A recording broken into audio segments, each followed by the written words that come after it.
അതാണ് എൻ്റെ മനസ്സിലൊരു ചോദ്യം. ഞാനിപ്പോൾ 17 വർഷമായി പാർട്ടിയിൽ. ഈ 17 വർഷം ഈ കഥ കേൾക്കാൻ തുടങ്ങിയിട്ടുണ്ട്. എന്തുകൊണ്ടാണ്? മാധ്യമക്കാർക്ക് വേറെ വേലയിലിരുന്നാണ് ചെറിയൊരു ചോദ്യം. കൊച്ചിയിലെ പരിപാടിയിൽ അങ്ങേ അപമാനിച്ചു, അങ്ങേ വേണ്ടവർ പരിഗണിച്ചില്ല എന്ന പരാതി. കഴിഞ്ഞ കാര്യങ്ങളെ കുറിച്ച് സംസാരിച്ച കാര്യമില്ല. പറയാനുള്ളതൊക്കെ പറഞ്ഞു കഴിഞ്ഞു. എല്ലാ മര്യാദയോടെ സ്നേഹത്തോടെ മുന്നോട്ട് പോകുന്നുണ്ട്. പോരെ എല്ലാ കാര്യങ്ങളിലും അങ്ങ് സ്വതന്ത്രമായ നിലപാട് സ്വീകരിക്കുന്നുണ്ട്. വികസന കാര്യത്തിലും ഒക്കെ പരസ്യമായ നിലപാട് സ്വീകരിക്കുന്നു. പലപ്പോഴും കോൺഗ്രസുമായി കോൺഫ്ലിക്ട് വരുന്നുണ്ട്. അതുമായി ബന്ധപ്പെട്ടാണ് പല അഭിപ്രായങ്ങൾ വരുന്നത്. അപ്പോൾ അങ്ങേക്ക് പാർട്ടിയുടെ നിലപാടാണോ അല്ലോ ഇത്തരം കാര്യങ്ങൾ പാർട്ടിയുടെ ഒരു സ്റ്റാൻഡ് ഉള്ള സ്ഥിതിയിൽ ഞാൻ ഒരു വേറെ അഭിപ്രായം പറയാറില്ല. ചില വിഷയങ്ങളിൽ ആൾക്കാർ എൻ്റെ വ്യക്തിപരമായ അഭിപ്രായം ആവശ്യപ്പെടുമ്പോൾ ഞാനൊരു വ്യക്തിയായിട്ട് ഞാൻ എപ്പോഴും പറയും, ചിലപ്പോൾ തുടക്കത്തിലേ പറയും, ഞാൻ പാർട്ടിക്ക് വേണ്ടിയിട്ടല്ല സംസാരിക്കുന്നത്, പാർട്ടിയുടെ സ്റ്റാൻഡ് പാർട്ടി സ്പോക്സ്മാനോട് ചോദിക്കണം. എൻ്റെ അഭിപ്രായത്തിൽ ഇന്ന് രാവിലെയും കൂടി നമ്മുടെ ഇവിടുന്ന് ഇറങ്ങുമ്പോഴേക്കും എക്കണോമിക് സർവേനെ കുറിച്ച് ചോദിച്ചു. അത് എക്കണോമിക് സർവേനെ കുറിച്ച് പാർട്ടി പലതും പറഞ്ഞിട്ടുണ്ടോ എന്ന് എനിക്ക് പഠിക്കാൻ കൂടി സമയം കിട്ടിയില്ല. ഞാൻ പറഞ്ഞു എൻ്റെ വ്യക്തിപരമായ അഭിപ്രായം ഇതാണ് പറഞ്ഞു. അപ്പം ഇങ്ങനെ ഓരോരോ കാര്യത്തിൽ ഞാൻ അഭിപ്രായം പറയും. നിങ്ങൾ ചോദിക്കും. ഇനി ഞാൻ നിങ്ങളോട് ഒരു ഉത്തരം പറയാതിരിക്കുന്ന ഭേദമാണെങ്കിൽ നിങ്ങളുടെ പ്രിഫറൻസ് അതാണെങ്കിൽ അത് മനസ്സിലാ ഒരു ഉത്തരം പറയുന്നത് കഴിഞ്ഞില്ലേ. മോദി സർക്കാരിന്റെ പല കാര്യങ്ങളും പരസ്യമായി രാഹുൽ ഗാന്ധി പോലും എതിർക്കുന്ന ഒരു നേതാവിനെ അങ്ങ് പിന്തുണയ്ക്കുക.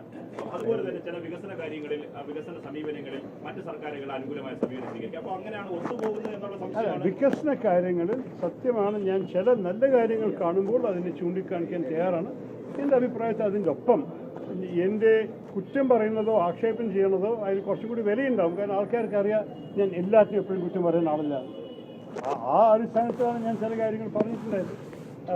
നേരെ മറിച്ച് രാഹുൽ ഗാന്ധിയെ കുറിച്ച് ഞാൻ ഒരു വിധത്തിലും ഏത് വിധത്തിലും അദ്ദേഹം എതിര് പറയുന്ന ഒരു കാര്യത്തിൽ ഞാൻ അംഗീകരിച്ചിട്ടില്ല.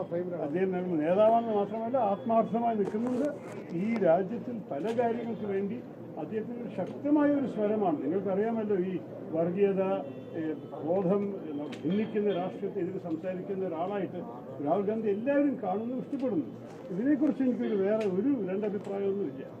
ഞങ്ങൾക്ക് ചില വിഷയങ്ങളിൽ പ്രത്യേകിച്ച് ഇന്നാൾ ഈ കഴിഞ്ഞുപോയ ചില വിഷയങ്ങളിൽ അത് ഞാൻ പറഞ്ഞു കഴിഞ്ഞുപോയ കാര്യങ്ങളെ കുറിച്ച് കൂടുതൽ സംസാരിക്കാൻ ആഗ്രഹിക്കുന്നില്ല. പക്ഷേ ചില വിഷയങ്ങളിൽ ഞാനൊരു അടുത്ത സ്റ്റാൻഡ് നിങ്ങൾക്കൊരു പ്രോ BJP ആയി കണ്ടു. ഞാൻ അങ്ങനെയല്ല കണ്ടത്. ഞാൻ പ്രോ ഗവൺമെൻറ്റോ പ്രോ ഇന്ത്യ ആയിട്ടാണ് കണ്ടത്.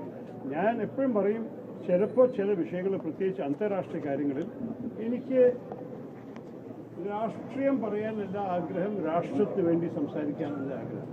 അത് ഞാൻ ഇതൊരു പുതിയ കാര്യമല്ല. എൻ്റെ ആദ്യത്തെ തെരഞ്ഞെടുപ്പ് മുതൽക്കേ ഞാൻ എൻ്റെ എല്ലാ വിഭാഷണത്തിൽ പറയുന്നൊരു മുദ്രാവാക്യമാണ്. ശ്രീനാരായണ ഗുരു പറയില്ലേ, മതമേതായാലും മനുഷ്യൻ നന്നായാൽ മതി. അതുപോലെ ഞാൻ പറയട്ടെ, രാഷ്ട്രം ഏതായാലും രാഷ്ട്രം നന്നായാൽ മതി. അതെൻ്റെ ഒരു പൂർണ്ണ ഒരു വിശ്വാസമാണ്. അത് 2009 മുതൽ പറയാൻ തുടങ്ങിയ ഒരു കാര്യമാണ്. അതും പുതിയതല്ല, തിരുവനന്തപുരംകാർക്ക് ഒരു കേട്ടതാണ്. ഞാൻ ഒരു കാര്യം മാത്രമേ പറയുന്നുള്ളൂ, പാർട്ടിയുടെ ലൈനിനെ എതിരിക്കാൻ ഏത് പാർട്ടി അംഗത്തിനും അവകാശമില്ലെന്ന് ഞാൻ സമ്മതിച്ചു. അത് പൂർണ്ണമായിട്ട് പാർലമെൻ്റ് അകത്ത് എന്തായാലും പാർട്ടി എടുത്ത സ്റ്റാൻഡിൽ എപ്പോഴും ഞാൻ പാർട്ടിയൊപ്പം തന്നെ ഇവിടെ നിന്നിട്ടുണ്ട്. അതിനെക്കുറിച്ച് ഒരു ചിന്തയും വേണ്ട. അങ്ങ് നേരത്തെ പറഞ്ഞു മാധ്യമങ്ങളാണ് അങ്ങ് പാർട്ടി വിടുന്ന വാർത്ത കൊടുക്കുന്നു. അങ്ങേക്ക് ഉറപ്പിച്ച് പറയാൻ കഴിയും അങ്ങ് കോൺഗ്രസ്സുകാരെ തന്നെ നിൽക്കും, ഒരു BJP-യിലേക്കോ CPM-ലേക്കൊന്നും പോയില്ല എന്ന് ഒരു സ്റ്റാൻഡ് അങ്ങേക്ക് ഇപ്പോൾ പറയാൻ ആവശ്യമുണ്ട്. എന്തുകൊണ്ടാണ് ഞാൻ പറയാം, ഞാൻ എവിടേക്കും പോകില്ല, ഞാൻ കോൺഗ്രസ് തന്നെയാണ്. ഈ തെരഞ്ഞെടുപ്പിനെ സജീവമായി കാണും, UDF-ന്റെ വിജയത്തിന് വേണ്ടി ഇറങ്ങും, അതൊക്കെ പറയാം. പക്ഷേ അത് എന്നോട് മാത്രം ഇത് പറയാൻ ആവശ്യപ്പെടുന്നതാണ് ചോദ്യം. എന്താണ് എൻ്റെ ഒരു കുഴപ്പം? നിങ്ങൾക്ക് എന്നെക്കുറിച്ച് എന്താ നിങ്ങളുടെ മനസ്സിലുള്ള ചോദ്യം എനിക്ക് മനസ്സിലായിട്ടില്ല. പക്ഷേ എന്തായാലും ഞാനുണ്ട്, ഇനിയും കണ്ടുകൊണ്ടിരിക്കും. ഇനി ഇപ്പോൾ ഞാൻ അടുത്ത ഇറങ്ങുകയാണ്.